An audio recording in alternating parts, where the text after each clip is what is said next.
I was at Grove City Shops last weekend, and it was packed. Yes. I mean, they were piping in Christmas music, but it was 65 degrees. But somebody said 40 busloads of people coming down from Canada. Wow. It was just incredible. Amazing. Well, a place like that, or Tanger Outlets, or any of the more outlet discount types of stores, are going to do very well because people are looking to spend less. And the mantra this year for shoppers is less is more. They're going to spend less on each person, and they're going to spend for less people. And so as a result, they may not buy gifts for everyone that they had on their Christmas list last year because people are trying to cut back, and they're trying to cut back significantly. And so, you know, they're trying to make do with what they had, maybe keep the same Christmas decorations, the same old couch. You know, the parties may be smaller, less people, or maybe even canceling those, less holiday travel as well. Sure. So bottom line, across the board, everyone's just trying to, in a sense, recycle a lot of things during this holiday season. Yeah. So maybe it's regifting, I hate to say that, or making gifts. By the way, Audrey.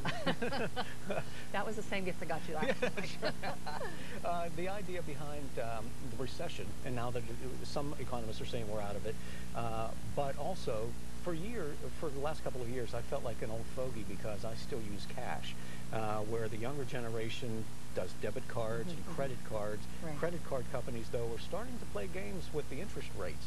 Is that going to change people's minds this year? It is. It's cut back people spending on credit cards tremendously. So what people are doing is using a lot of debit cards this year because a debit is very similar to cash or a check, where you know how much you have and how much you're going to spend. And that's always my advice to shoppers. Like Santa, make your list, check it twice. Know who all you're going to buy for, how much you're going to spend, and only spend what you literally have in your accounts. So someone like yourself who is using mainly the cash or even a debit card is pretty secure because you know that you're not going to go overboard. Credit cards are where we did get in trouble. And as we all know, the credit being extended so far and people going overboard and over and above what they had was, you know, something that led to this big problem with the economy. As I looked at the Walmart release for their Black Friday ads, I noticed that you know, big LCD TVs, 32 inches, are out there. The GPS system, they're selling one for like $59. Nice sales. Yeah, exactly. So they're pushing to get you in the store. Are these what they call their doorbusters? Doorbusters. Okay. Absolutely, yes. And they typically start like real early in the morning, and there's this limited amount, and that's why people get up at 2, 3, 4 in the morning. Hit those stores. Weather has been nice. We're hoping it will continue. And so it's a little bit easier to get up at 4 in the morning when it's 50 degrees as compared to when it's sub-zero. It's never easy. A couple of years ago, I stood outside, I think it was in Circuit City at 3 o'clock in the morning with my daughter looking for a laptop, and we didn't get it. I mean, but you know, that's sort of like, you know, if you make it to some of these stores, sometimes the sales are there and sometimes they're gone by the time you get there. So you have to be careful with that. But for people, Mike, a lot of times the Black Friday is a tradition. You eat turkey on Thursday, you watch a little bit of football, and then Friday everyone goes shopping with the family. So it's a nice holiday thing. Are people going to be spending a lot on Black Friday? Probably not. They're going to be shopping, looking, comparing prices. But there are quite a few bargains if you can get that out there, get there early enough, and in a sense, you know, map it out. You have to figure out where all you want to go and what you want to buy. And they just like the adrenaline rush of being out there. Yes, exactly, exactly. All right. So is there any one item that people are looking for this year? No, there's not really a hot item this year, which is surprising. And I think part of that is also the economy, where you know, there's not really a hot toy like the Tickle Me Elmo or, you know, some of those toys that we had years and years ago. Cabbage Patch. Cabbage Patch is a good example. And so we're not seeing a lot of those. No. Electronics, like you were saying, the flat screen TVs perhaps, GPS types of systems, new phones, Blackberries, you know, those types of things. People are going into electronics because a lot of their prices are relatively low. We're finding also a lot of families are buying one gift for the family as compared to lots of little things. And practicality is also a big issue this holiday season. So not a lot of luxury items and a lot of, you know, just fluff types of things. It's things we can use. Dr. Audrey Gusky is our guest. She is a marketing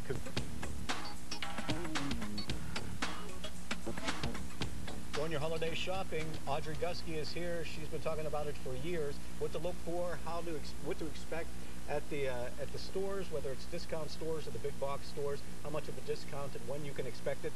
Dr. Gusky is a consumer marketing analyst at Duquesne University, and so many people now have shifted to not even leaving their house. Right. Do retailers have to put that into play whenever they're figuring out their budgets, because we're buying online nowadays? Yeah, they absolutely have to. It's a new way of shopping. And online shopping, we have Cyber Monday, which is the Monday after Thanksgiving.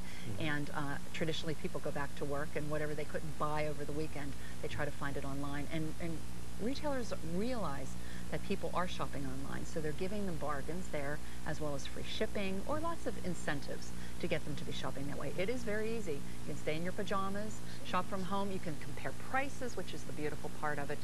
You can look at features. A lot of times people will even go online, check out different options, and then go to the store and try it out and buy it. So there's a lot of ways, and it is increasing. And we talked to how sales are going to be decreasing over the holiday season, but not online shopping. It's been increasing double digits, 10 to 12% every year for the past 5-6 years, and I think that's going to continue as well. So that's the good news in the retail picture. When you're doing online shopping, do you have to be concerned about shipping Well, as you get closer to the holidays? well, a lot of the stores or a lot of the retailers have found that people do wait till the last minute, and you can even see when you're getting catalogs. You can shop up until December 22nd or 23rd, because they've got, you know, FedEx or different overnight types of carriers that will get the products to you. It depends. If you're getting a personalized gift or something that maybe is limited in its supply, I probably wouldn't wait till the last minute. But if you're a last minute shopper, unfortunately, like I confess I am, you can still get some good things out there online or in stores. Oh, has the technology advanced so much nowadays, Audrey, especially online shopping, that a consumer can feel safe about what they're purchasing and their credit card numbers and all that? Right, yeah. People, I think, there was always a safety attached, but I think it was more perception that people were concerned if they were shopping online, what was going to happen to their credit card. You give your credit card to a fella at the restaurant who's going to ring you up. You know, it's the same situation where they can take your numbers too. But I think in cyberspace, people were just concerned that the numbers were out there. But with the safety measures, it's much, much safer. Of course, identity theft is a big problem. But shopping online, I think people are feeling more comfortable, and it's showing in the numbers with people increasing. You said that, yeah, the sales are increasing. How can they do it? How can they cut costs so much? I'll give you an example, because I just got a couple CDs today that I bought at Amazon.com. The new Bob Dylan CD. It's a Christmas CD, and it's excellent. I highly recommend it if you like Bob Dylan. But the idea, you know, I get these for under $10, where in the stores they're selling for $13, $14. Well, you know, you don't have the overhead in the stores, and you don't have the expenses for all the sales staff. And so it's really very easy for them, and the distribution is much simpler and the costs are lower. And so a lot of times, you know, retailers, e-tailers, you know, they have online shopping as well as the brick and mortar stores. So shoppers, we have that option. One of the issues you have to deal with if you're buying online is return policy. You want to be careful if you buy something and the person you give it to, or if it's for yourself, and it doesn't fit or you don't like it, who pays the return shipping, and is there a charge to restock? Sometimes that has to be, you know, happening. An excellent point and a nice tease for the next time you come on the show, because we're out of time right now. Okay, well, happy shopping to everybody out there. Dr. Audrey Gusky from Duquesne University, Consumer Marketing Analyst. I'm Mike Romine, and thank you for watching Night Talk on PCNC.